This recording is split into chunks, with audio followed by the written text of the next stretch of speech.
ABT এর test পেপারে page নম্বর হচ্ছে 512। বলছে ভূমিরূপের পরিবর্তনের কোন বহিজাত শক্তির ভূমিকা সব থেকে বেশি? উত্তর করবে তোমার হচ্ছে নদী। কারণ মোট ভূমিভাগের 70% ভূমির ভাস্কর্য নদী দ্বারা তৈরি হয় বা করে নদী।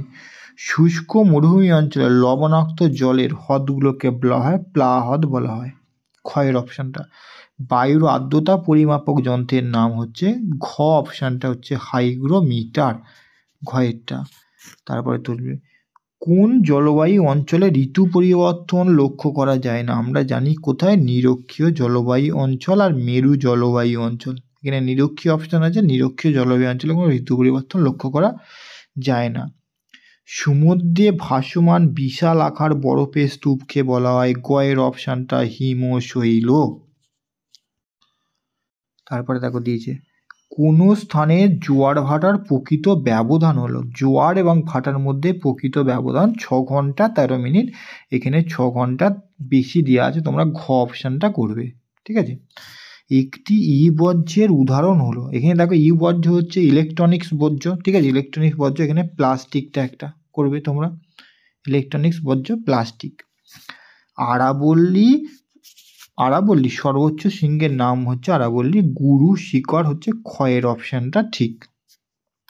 ভারতের বৃহত্তম নদী পরিকল্পনার নাম হচ্ছে শতদ্রু নদীর ওপর অবস্থিত ভাকরা নাঙ্গাল হচ্ছে ভারতের বৃহত্তম নদী পরিকল্পনা। 10, ভারতে শীতকালীন বৃষ্টিপাত দেখা যায় যে উপকূলে, সে উপকূলটার নাম হচ্ছে তামিলনাড়ুর করমণ্ডল উপকূল হচ্ছে ঘয়ের অপশানটা হচ্ছে ঠিক।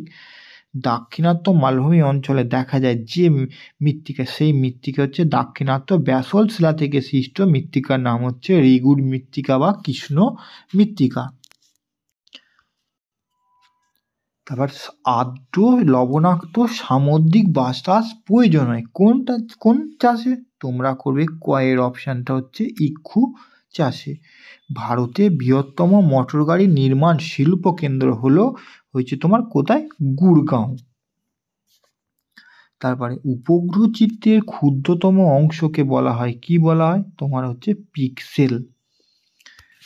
উপগ্রহ চিত্রের ক্ষুদ্রতম অংশ হচ্ছে পিক্সেল। এবার শুদ্ধ অশুদ্ধ নির্ণয় করো। তাহলে প্রথমের অপশানটা দেখো, জলপ্রপাত ক্রমশ নদীর উৎসর দিকে সরে যায়, তোমরা এটা লিখবে শুদ্ধ। প্রথমেরটা হলো তোমার শুদ্ধ।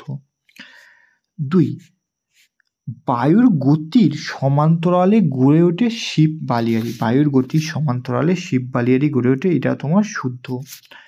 বায়ুমণ্ডলে মিথেন গ্যাসের মূল উৎস হচ্ছে আবদ্ধ জলাশয়, এইটা অশুদ্ধ। এইটা হচ্ছে ধান ক্ষেত বা গোবর থাকতো সেখান থেকে বেশি পরিমাণ পচা ধান ক্ষেত থেকে তোমার উৎপন্ন হয়। সমুদ্রে উষ্ণ ও শীতল স্রোতের মিলনে ঘন কুয়াশা সৃষ্টি হয়, এইটা শুদ্ধ।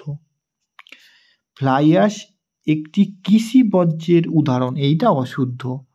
এটা ফ্লাই অ্যাশ হচ্ছে তাপ বিদ্যুৎ কেন্দ্র থেকে উৎপন্ন যে ছাই, সেগুলো হচ্ছে ফ্লাই অ্যাশ। দক্ষিণ ভারতের নদীগুলো নৌ পরিবহনযোগ্য, এইটা অশুদ্ধ। দক্ষিণ ভারতের নদীগুলো নৌ পরিবহনের অযোগ্য। উপগ্রহ চিত্রে বনভূমিকে লাল রঙে দেখায়, এইটা তোমার হচ্ছে শুদ্ধ। তাহলে আমরা শুদ্ধ পেলাম 1, 2, 3, 4 আর অশুদ্ধ পেলাম 3, 4 শুদ্ধ 3 অশুদ্ধ। উপযুক্ত শব্দ বসিয়ে শূন্য স্থান পূরণ করো। নদীর গতিবেগের সঙ্গে বহন ক্ষমতার আনুপাতিক সূত্রকে বলা হয় কি বলা হয়? ষষ্ঠঘাতের সূত্র। ষষ্ঠঘাতের সূত্র লিখে দেবে। মহাদেশীয় হিমবাহ অঞ্চলে বরফ মুক্ত পর্বতের শিখরগুলোকে দেশকে কি বলা হয়? বলা হয় নুনাটাক্স।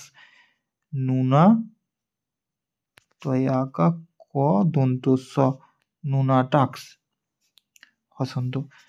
তারপরে বায়ুমণ্ডলের উচ্চতা বৃদ্ধির সঙ্গে সঙ্গে উষ্ণতা বৃদ্ধি পাওয়াকে বলা হয় বৈপরীত্য উত্তাপ। 4, পূর্ণিমা তিথির সিজিগি অবস্থানকে বলা হয় প্রতিযোগ।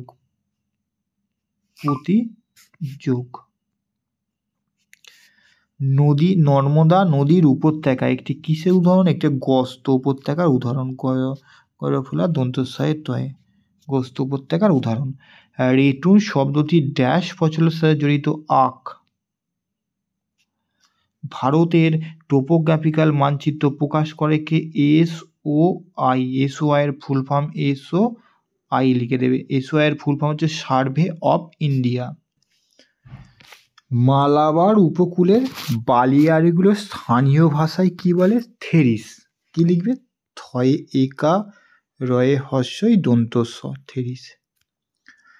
2, কোন বায়ুকে স্থলবায়ু ও সমুদ্রবায়ুর বৃহৎ সংস্করণ বলা হয়? এটা খুব সহজ, অনেকবার পেয়েছি আমরা। মৌসুমী বায়ু লিখে দেবে। তারপর ঋতু পরিবর্তনের সঙ্গে সঙ্গে কোন মহাসাগরের সমুদ্র স্রোতের দিক পরিবর্তন হয়? কোন মহাসাগর বললে তোমরা লিখে দেবে ভারত মহাসাগর। শিল্পের বর্জ্য জল পরিশোধন পদ্ধতি কি নামে? সেটাকে বর্জ্য জল নাম হয় নিকাশি।